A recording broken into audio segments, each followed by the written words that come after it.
আমাদের কয়েকটি দাবি ছিল, তার ভিতর প্রথম দাবিটি ছিল যে পুনরুত্থান দিবসটি যেন জাতীয়ভাবে ছুটির দিন ঘোষণা করা হয়। দ্বিতীয় দাবি ছিল আমাদের ট্রাস্ট, খ্রিস্টান কল্যাণ ট্রাস্ট যেন পুনর্গঠন করা হয়।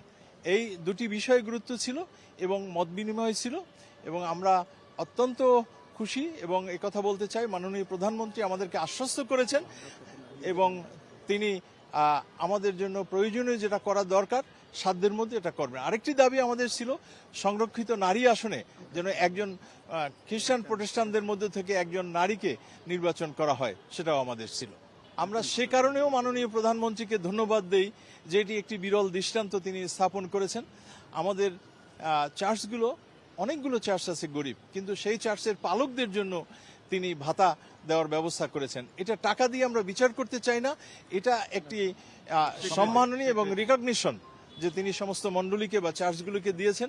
সেই কারণে আমরা মাননীয় প্রধানমন্ত্রীকে আন্তরিকভাবে ধন্যবাদ জ্ঞাপন করেছি। খ্রিস্টান কল্যাণ ট্রাস্টের পুনর্গঠন চেয়েছি, কারণ আগে যারা ছিলেন এখানে, আমরা ওই শব্দটা অনেক সময় বলি না, তারপরে কথা বলি যে আওয়ামী শাসনের সাথে যারা যুক্ত ছিল তারাই ওই কমিটিতে এখনো আছে, দুই একজন ছাড়া। তাই আমরা জাতীয়তাবাদী দলের সাথে যারা যুক্ত সমমনা, তাদের দ্বারা যেন এই ট্রাস্টটি গঠন করা হয় সেই আবেদনও করেছি, এবং সকল চার্চের প্রতিনিধিত্ব যেন এখানে পায়। তিনি চেষ্টা করবেন।